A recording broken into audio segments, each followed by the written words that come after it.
Thanks for your help. Didn't expect help from a stranger. I don't know what would have happened if you hadn't been here.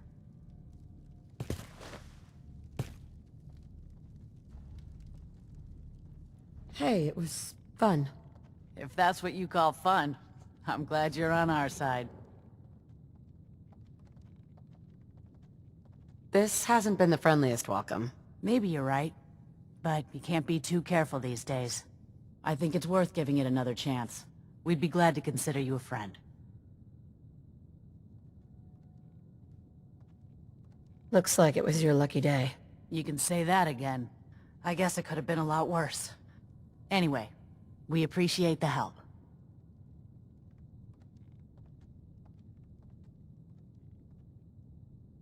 Sorry we got off on the wrong foot. Not looking to cause any trouble. You aren't afraid the Gunners will retaliate? It's gonna get worse. Way worse. Gunners never back down that quickly. They'll attack anyone they think is too weak to defend themselves. There's nothing left they're afraid of.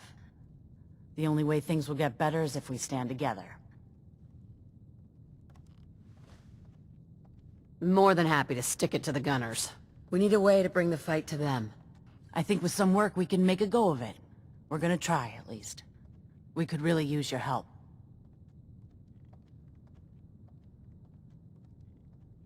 Look, I'd love to explore this topic further, but later, okay? Well, it sure was nice chatting with you.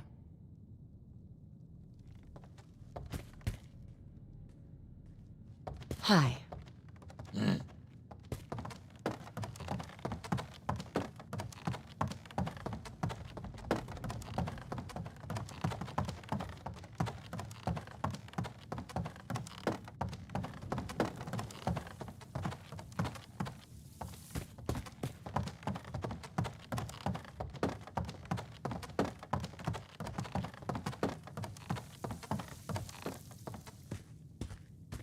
Excuse me. I was afraid those guys might show up. Thanks for your help. You alright? What was that all about? It's complicated. What do you know about the Gunners?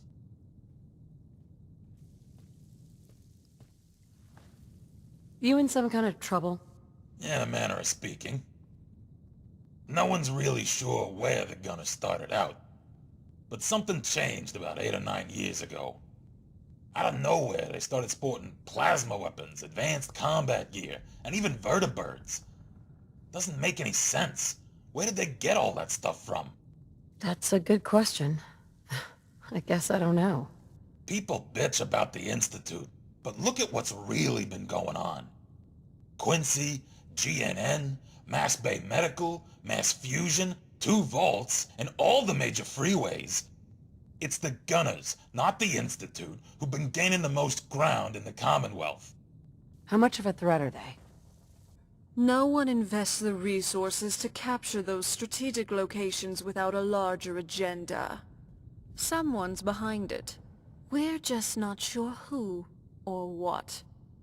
At this point, there's not much to keep the Gunners from taking Good Neighbor, Diamond City, or the towns up north. Is there a reason that you're bringing this up? You mean besides the fact that we just got ambushed here in Concord? There needs to be a group to stand up to these assholes. Someone strong, organized, and local. And I'm not talking about the Minutemen.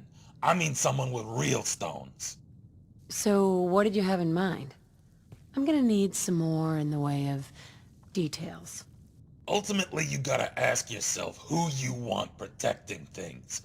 A bunch of Muppets who can't defend what's theirs, or hardened killers who can handle themselves. I hadn't thought of it that way. Uncertainty is sometimes better than an overt threat. If you build a reputation for being a little crazy, your opponents are never sure what messing with you will cost. So, they tend to avoid finding out. Settlers can't instill that kind of fear. Whether it's against raiders, synths, mercs, super mutants, or even mole rats. They've proven time and again that they're incapable of deterring threats to their property over the long term.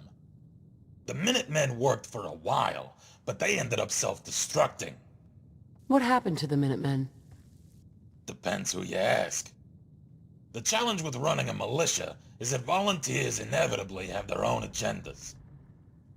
For a coalition to last, there needs to be a chain of command where members don't feel too constrained by your influence. But still fear you enough to follow your lead.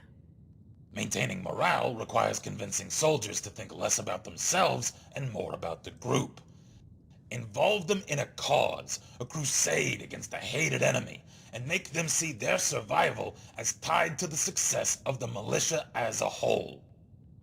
Of course, it's easier said than done.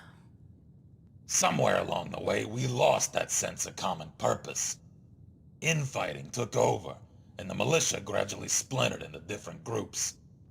Some became raiders or joined the gunners. Others just disappeared. Quincy was the final blow, and now we're back at square one. Jesus, what a mouthful. What's the plan again? Whether it's the Gunners, the Institute, or who knows what other groups are out there, they're too powerful to take on directly. So we've got to use our weaknesses as strengths. If your enemy is big and you're small, then by extension, you're fast and they're slow. You're hidden and they're exposed.